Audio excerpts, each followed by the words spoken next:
Bun, pada saat pengobatan ataupun terkena asam lambung, GERD dan anxiety masih beraktivitas enggak? Atau benar-benar libur atau bed rest? Dan apakah air mandinya itu air dingin atau air hangat? Jadi air dingin juga ditanyain guys, tapi nggak masalah. Di sini aku bakal jawab lagi sesuai yang aku alami, sesuai permintaan kalian ya. Tapi kalau misalnya pengen konsultasi silahkan ke dokter, karena aku bukan dokter guys. Di sini aku bakal cerita lagi sesuai dengan pengalaman aku, mudah-mudahan bermanfaat. Jangan lupa bantu aku like, subscribe juga channel ini, dan bantu aku follow Instagram di noladarhum_wod.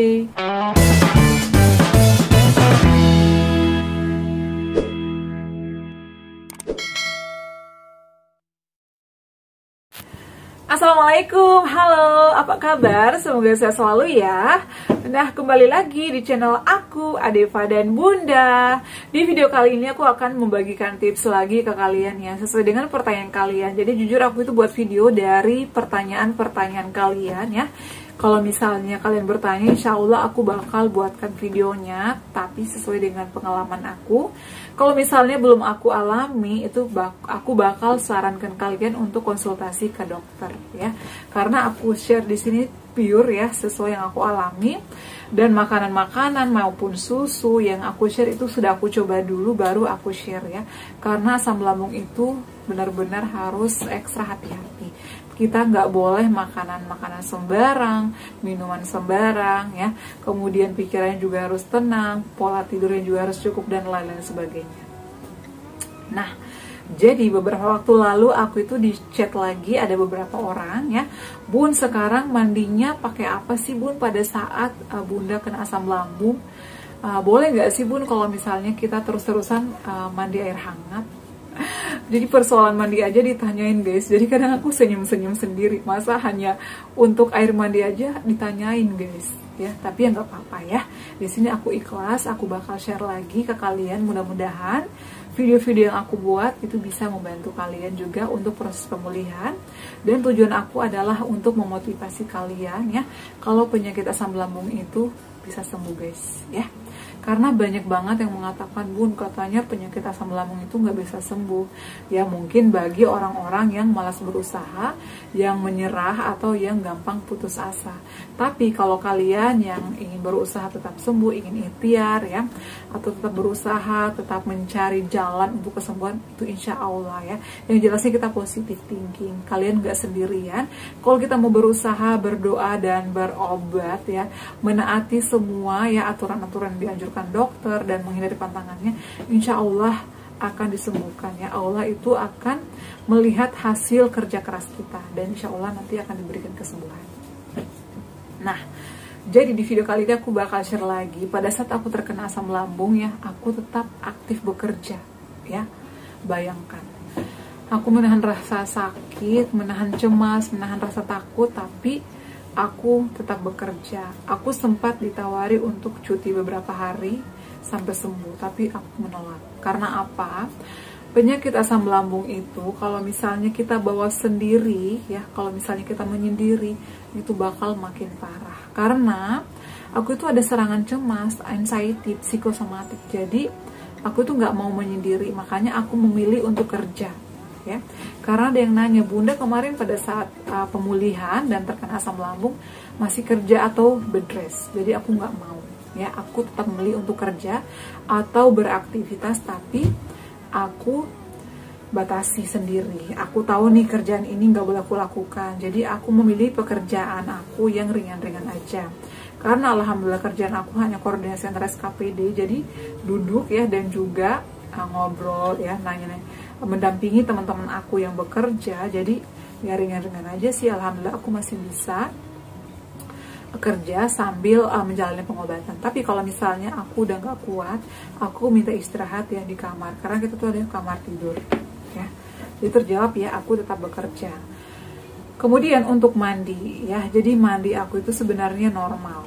Aku menggunakan air dingin biasa, apalagi kalau subuh. Aku tuh kalau subuh enaknya mandi air dingin karena menurut aku seger ya.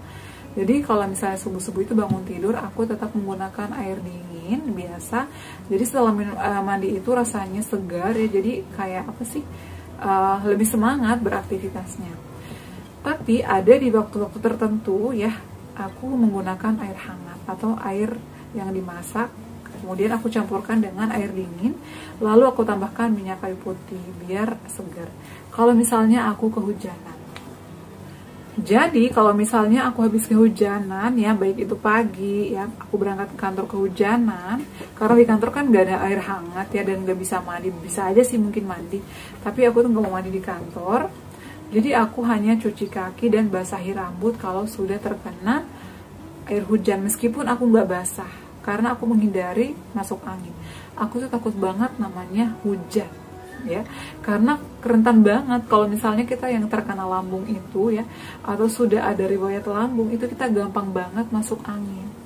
Makanya kenapa aku selalu bawa minyak kayu putih, tolak angin ker, pokoknya minyak aromaterapi, karena aku itu gampang banget terkena masuk angin. Makanya kalian juga wajib ya, meskipun aku nggak menunjukkan minyak kayu putih yang kayak gimana, dan kalau kalian pengen beli kayak aku, linknya aku cantumkan di description video ini.